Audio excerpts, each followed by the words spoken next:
deserved to find a man I could feel that way about. So I ended our relationship before he could propose. I spot Landon and Livy from across the room, and I see the love in her eyes as she watches him talk to Beckett Riley, his best friend and fellow teammate on the Chicago Buffaloes hockey team. I want to look at a man like that, I think with determination. I want to gaze up at him with love and admiration and know my heart isn't complete without him by my side. Gabe was lovely, Mom adds wistfully. I bite my tongue. Yes, until he became a scorned, bitter man after our breakup and said horrible things to me, things you refuse to hear because they're unpleasant. But hey, I'm sure there's a rainbow and unicorn to be found somewhere in that situation. Mom, I say, maintaining my smile while adding a warning tone to my voice. I moved on, months and months ago. Let's focus on Livy tonight, okay? Sweetheart, don't get annoyed. It's so unpleasant and unnecessary, she says, pausing to take a sip of her champagne. Anyway, I came over because I want to give you something. I watch curiously as she sets her champagne flute on a table, then opens the tiny clutch she's carrying this evening. Here, she says, pressing a tube into my palm. I bought you a new foundation. It should hide everything. Isn't that wonderful?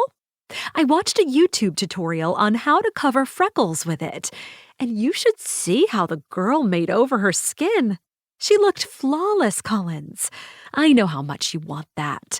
Since there are so many eligible men here tonight, I thought you could try it out. The perfect camouflage.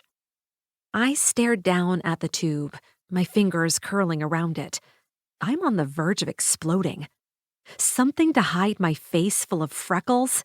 A damn near impossible feat, since nearly every centimeter of my face is covered with them. I've given up trying to hide them. But my mother, in her land filled with fairy dust and sparkles, will never give up trying to make me more perfect. I see a candle that has gone out. Please excuse me, I say abruptly, leaving her alone on the patio. I move along the perimeter of the party, for once not being vigilant about cleaning up empty champagne glasses and making sure the kale crostini are being appropriately offered to guests. I move away from the sounds of ice being put into cocktail glasses, people laughing, and music filling the air. I slip unnoticed past everyone. Huh, maybe I should be a secret agent. My invisibility skills, outside of making freckles disappear, are solid. I storm down the lush, sloping lawn of Beckett's estate, the Wisconsin home he shares with my friend Aubrey in the off-season. My heels sink into the deep grass, so I kick them off and leave them behind before resuming my determined walk away from the crowd. I head to the edge of the cobblestone fence and stare out at Lake Michigan. The waves lap gently against the shore as the moon shines down on the water.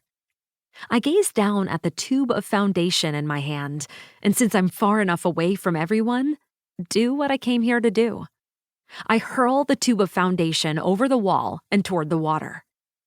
Except I'm shit at throwing, so instead of flying through the air and landing in the lake, it makes a small arc and plop. It drops straight down about 3 feet from where I'm standing. Damn it, I yell. Your throw needed more lift, a voice says behind me. I jump and turn around, my heart leaping out of my chest in fear, and let out a little shriek in shock when I find a man standing behind me. Oh my God, you scared me, I cry, my hand flying over my pounding heart. I lift my eyes to gaze up at his face and see it shows concern over my response. Whoa. Oh.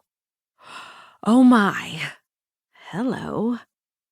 The man before me is all kinds of beautiful.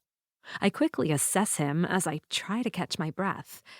I can tell his hair is dark, and with the moonlight, I notice